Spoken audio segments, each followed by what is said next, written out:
আজকে machine learning এর ওপর স্পেশাল এপিসোড। দুদিন আগে গুগল তার প্লে স্টোরে রিলিজ করেছে নতুন কিবোর্ড। এটাতে টেক্সট টু স্পিচে নতুন 30টা ভাষা অ্যাড করা হয়েছে। সেখানে বাংলায় বা বাদ যাবে কেন? খবরটা ফেসবুকে জানাতেই তখন অনেকে জিজ্ঞেস করেছিলেন কিভাবে ব্যাপারটা করা যাবে। আসলে ব্যাপারটা এতই সহজ যে তার জন্য কোনো টিউটোরিয়াল দরকার নেই। অ্যান্ড্রয়েডে অনেকগুলো ভার্চুয়াল কিবোর্ড থাকার কারণে কিবোর্ডগুলোর প্রায়োরিটি এবং ইনপুট ডিভাইসগুলো দেখিয়ে দিলেই হলো। সবাইকে এক কাতারে রাখার জন্য আমি আমার অ্যান্ড্রয়েড ডিভাইসে ইনস্টল করেছি অ্যান্ড্রয়েড 5 মানে ললিপপ। এরপরেও যদি বলেন আপনার ডিভাইস কাজ করছে না, তাহলে আমি বলবো ভিডিওটা নতুন করে দেখতে। চলুন গুগল প্লে স্টোরে খুঁজে নিয়ে আসি গুগল কিবোর্ড। এটাকে অনেকে বলছেন জিবোর্ড। আমি যদি প্লে স্টোরে সার্চ করি জিবিকে, জিবোর্ড অথবা গুগল কিবোর্ড, চলে আসবে এখানে। ধারণা করছি খুঁজে পেয়েছেন জিবোর্ড। তো ইনস্টল করে নিই আমরা। গুগল কিবোর্ডকে ইনস্টল করতে গিয়ে একটু ফাস্ট ফরওয়ার্ড করেছি। কেন মেশিন লার্নিংকে এখানে নিয়ে এলাম সেটা নিয়ে বলি বরং। জিবোর্ড ব্যবহার করলে আপনি বুঝবেন এটার দক্ষতা কতটুকু, বিশেষ করে আমাদের মতো যাদের ভাষা ইংরেজি নয় সেরকম 30টা ভাষার জন্য। এটা শুধুমাত্র সম্ভব মেশিন লার্নিং নিয়ে এতটুকু দক্ষতা অর্জন করা। ধারণা করছি আপনাদের সবার মোবাইলে ইনস্টল হয়ে গেছে গুগল কিবোর্ড। আপনাদের গুগল কিবোর্ড ইনস্টল হয়ে গেলে আমরা ওপেন চাপবো। 3টা স্টেপ। এখানে প্রথমে ইনপুট মেথড সিলেক্ট করব। ইনপুট মেথডে আমরা এনেবল করে দিব জিবোর্ডকে। চেঞ্জ কিবোর্ড হিসেবে আমরা দেখিয়ে দিব জিবোর্ডকে। আমার যেহেতু ফোনটা আসুসের, আমি আসুসের কিবোর্ড ফেলে দিতে পারছি না। অল সেটে আমরা ডান না ক্লিক করে ক্লিক করব অ্যাডিশনাল ল্যাঙ্গুয়েজে।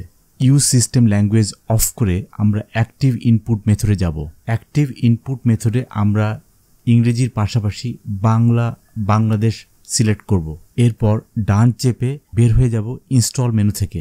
সেটিংয়ে ফিরে এসে চাপুন ভয়েস টাইপিং। মনে রাখবেন ভয়েস টাইপিংয়ে থাকতে হবে সেই একই দুটো ল্যাঙ্গুয়েজ। এখানে রাখবেন primary English US, others Bangla Bangladesh. মনে রাখবেন জিবোর্ডে যে দুটো ল্যাঙ্গুয়েজ, ভয়েস টাইপে একই সেটিংয়ে দুটো ল্যাঙ্গুয়েজ। আপনাকে দেখতে হবে দুটো সেটিং, জিবোর্ড আর ভয়েস টাইপিং। এর মানে হচ্ছে আপনার জিবোর্ডে যে সেটিং সেই একই সেটিং দরকার পড়ছে আপনার ভয়েস টাইপিংয়ে। তো আমরা যারা ডেটা নিয়ে কাজ করি তাদেরকে অনেক সময় ডাবল ট্রিপল চেক করতে হয়। ধরা যাক একই জিনিস, বাট আমরা এটা চেক করব দুভাবে। এখন আমরা যদি এটাকে চেক করতে যাই তাহলে আমরা যাব ইনপুট সেটিংয়ে। চলুন যাওয়া যাক ইনপুট আর কিবোর্ড মেথডে।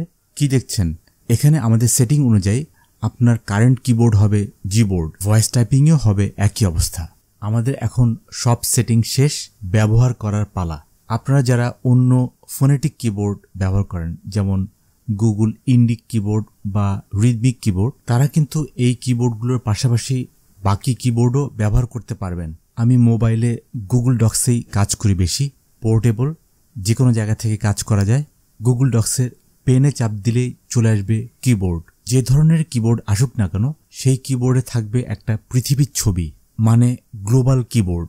সেই গ্লোবাল কিবোর্ড চাপ দিয়ে নিয়ে আসুন আমাদের বাংলা কিবোর্ড, মানে যে কিবোর্ডে বাংলা লেখার পাশাপাশি স্পেস বারে বাংলা লেখা আছে। কিবোর্ডটা ভালোমতো লক্ষ্য করুন। এখানে বাঁ পাশে জি চিহ্ন এবং ডান পাশে একটা মাইক্রোফোন থাকবে। চাপ দিন মাইক্রোফোন, বলুন কথা। আমাদের তৈরি নীতিমালাগুলোর সাথে সংযোগ থাকতে হবে সরকারি এবং বেসরকারি ডাটাগুলোর। আপাতত ওয়ার্কআরাউন্ড হিসেবে দাড়ি, কমা বা যে কোনো জ্যোতিচিহ্ন দিয়ে দিন কিবোর্ড থেকে। চাপ দেই মাইক্রোফোনে। আমাদের সংগৃহীত ডাটাগুলো ভেতরে কি ধরনের প্রজ্ঞা সেটা জানতে ঢুকতে হবে তার ভেতরে। তবে বললে বলা যায় অনেক কিছু। ভাষা আমাদের তৈরি করতে হবে আমাদেরকেই। 1 নম্বর হচ্ছে আমাদের দরকার একীভূত কিবোর্ড, মানে যে কিবোর্ডে রয়্যালিটি ছাড়া লিখতে পারবে সবাই।